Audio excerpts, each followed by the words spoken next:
Greetings, Acts 29. Brian Howard here with Pastor Matt Chandler. We're back. And in the last couple of weeks, we have talked to you a bit about where we've been in Acts 29 in the last 6 months and where we're headed going forward. We've talked a little bit about the listening season that we engaged in. We've talked about the kinds of things that we're about. Now today, we want you to get 2 words in your head. Think of these 2 words, more and better. That's what we want. Acts 29 is about more churches and better churches. Now let's start with more, all right? So we want to see more churches planted to the glory of God. Tim Keller, years ago in his writing on church planting that we probably all read, talks about the Great Commission, and he says the Great Commission is not just a call to do a little bit of evangelism, it's a call to plant churches. Yep. So we want to continue to partner together to plant more churches. And we're building out structures and systems right now to help us all do that, to see more churches planted. But we also want to help your churches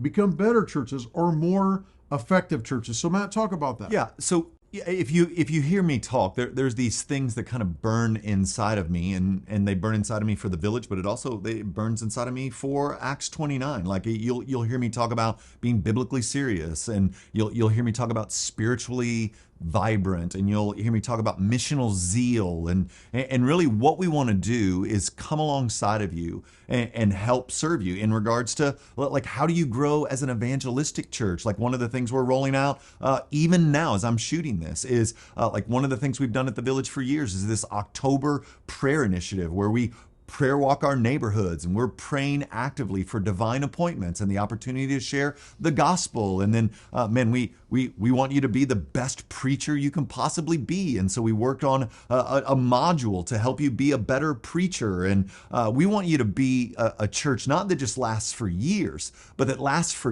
decades. We would love for your church to become one of those historic churches that we talk about now, where I just had a friend that finished doing a thing at a church, and he was like, the church's been there for 110 years. So we have a vision that your church 110 years from now is that old faithful church in your community that's pushed back darkness and established light to the glory of King Jesus. So think about more churches, that's important, and better churches. Now, some ways that we're helping you become better churches or more effective churches at making disciples in your community. Cohorts are all about that. Matt and I are in a cohort together. We lead another group of guys in a cohort, and when we get together, we strategize for how we can make disciples more effectively, how we can reach people. We celebrate baptisms and the people that are being saved in our churches. So the training events we're doing, the conferences that we do, all of that is about helping you become a more effective church. So remember, more and better. We want to see more churches planted. We want to see your church be more effective. Yeah. I know I've said this a lot. I probably will keep saying it for another 5, 10 years or so.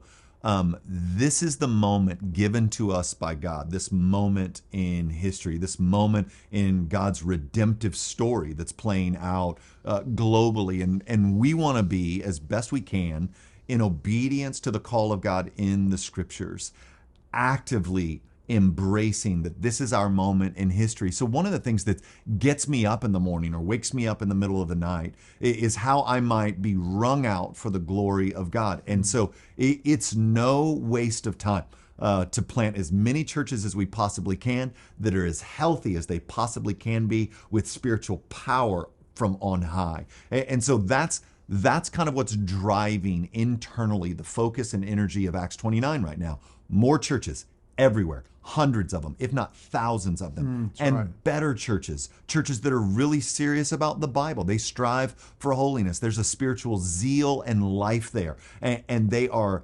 zealous for the mission of God in their communities and to the ends of the earth. In fact, I might say it like this, from neighborhoods to nations. And this is what we're giving our energy organizationally over to for the foreseeable future, more and better.